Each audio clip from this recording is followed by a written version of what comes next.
Hello hi friends केमी अच्छा आशा करुँच समस्ते भल थे। आज आम डिस्कसन करवा आपंकर ओ ट्रिपल एसी जो आरआई अमीन 2023 जो नोटिफिकेशन बाहरी तार तो एग्जाम तो वंस थे होता है कैंसल हो गला। कैंसल होगा पुणी थे प्रिलिम्स कला। प्रिलिम्स आपंकर ए जाए दुई माने बहुत दिन तो हो गला एक्चुअली कहूँ गले ए जाए कौन रिजल्ट बाहर आवे रिजल्ट बाहर जेहेतु ऑनलाइन होता एथर आपंकर तो नॉर्मलाइजेशन हबार चांस अच्छी। तो आम से सब को आधार करी आज आम ये डिस्कसन करवा। आप फास्ट लास्ट टाइम वीडियो पूरा देखूँ आपंकर जहाँ भी डाउट थी कमेंट लिखूँ। आपड़ जदि आपंकर केते मार्क अच्छी केते रखिले आप सेफ स्कोर अच्छी आप मेन्स आप पढ़ापढ़ी करेंगे कि नहीं से सब विषय में आम आज डिस्कसन करवा। मोर फास्ट कहवा कथा आपंकर 2023 जो वैकेंसी बाहरी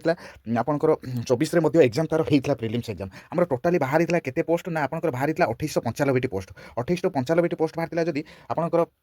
देखो आरआई बाहरी 559 पोस्ट आउ आईसीडीएस केवल जो आम फिमेल केवल इलिजिबल थे 498 थे आउ आसिस्टांट माने एआरआई जो आप कहते 827 बाहर अमीन बाहर आपंकर 686 आउ स्टाटिस्टिकल फील्ड सर्वे जो आप 325। ठीक अच्छे आपंकर जो 2895 पोस्ट आप फिमेल केवल 498 खोल दिखाँ केवल आईसीडीएस आप माने जेन्ट्स ही इलिजिबल नुहति से माइनस करते आउ जहाँ बाकी रहा। तो मुझे कहवा कथा आपंकर जो आपंकर मेन्स जो आपको जो नब के नब ना आप जो 2895 अच्छी 2895 को आप इंटू 5 आपंकर नब इंटू 5 नब। ठीक अच्छे 5 गुणा पिला नब जेहेतु 5 गुणा पिला नब मुझे कहवा कथा जदि 5 गुणा पिला नौ 5 गुणा पिला जदि नौ आप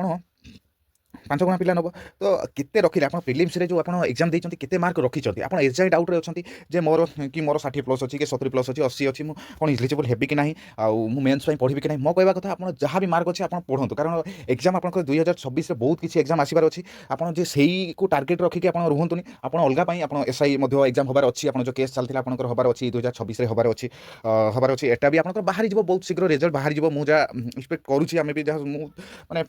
ये करुँची बाकी आप बाहरी जबार अच्छी मसे भितर आपंकर प्रिलिम्स रिजल्ट बाहरी मतलब बहुत कम मसे और कम भितर बाहरी रिजल्ट। तो आप मेन्स पढ़ापढ़ी करूँ जदि आप कटअफ आम कहूँ गले कटअफ आम कहूँ गले जदि आपंकर यूआर जदि यूआर आपंकर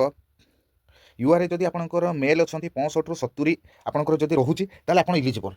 आपंकर हुए तो माने 2-3 एपट सेपट हो पारे मार्क आम गोटे एक्सपेक्टेड कर मुझे कहूना जे एति जीव आप पूरा निश्चिंत रही जातु ना आपंकर गोटे एक्सपेक्ट कराई मार्क जापे। ठीक अच्छे यूआर कथा जब आम कहते यूआर आप मेल 65 ରୁ 70 जब रखुच्च आप इलिजिबल होती। यूआर वुमेन जब आम कहे यूआर वुमेन आप 63 जब 68 रखुच्च तो आप माने ये सेफ स्कोर माने या तो मुझे र स्कोर कथा कहूँ आपंकर नॉर्मलाइजेशन आहुरी बढ़ी पारे नॉर्मलाइजेशन आहुरी बढ़ो मुझे र स्कोर कथा ही कहूँ। जदि एसीबीसी कथा कहबा एसीबीसी मेल जदि आप रखुच्च 62 ରୁ 67 ताले आपन एटा सेफ बोली मन करंतु आउ एसीबीसी फीमेल जदि 65 ରୁ रखुच्च 60 ରୁ 65 रखुच्च ताले आपन एटा सेफ बोली मन रखतु। एसी मध्ये 57 ରୁ 62 आ फीमेल मध्ये 55 ରୁ 60 एटा रॉ स्कोर कथा कहूँ आपन या पर नॉर्मलाइजेशन आपन शिफ्ट अनुसार शिफ्ट रे केमिति कोन क्वेश्चन थिला ता अनुसार आपन मार्क बढ़िबो। तो तापर आप एसटी मेल कथा कहूँ 50 ରୁ 55 कारण कंपटीशन भी बहुत टफ चली। ठीक अच्छे फीमेल 48 ରୁ 53 तो शिफ्ट अनुसार आप नॉर्मलाइजेशन हबार अच्छी आपंकर जनवरी लास्ट सुधा आपंकर आरआई रे मे भी माने आपंकर बाहरी पड़ो प्रिलिम्स रिजल्ट आपंकर बाहरला मेन्स करके जल्दी एग्जाम सार कारण आपंकर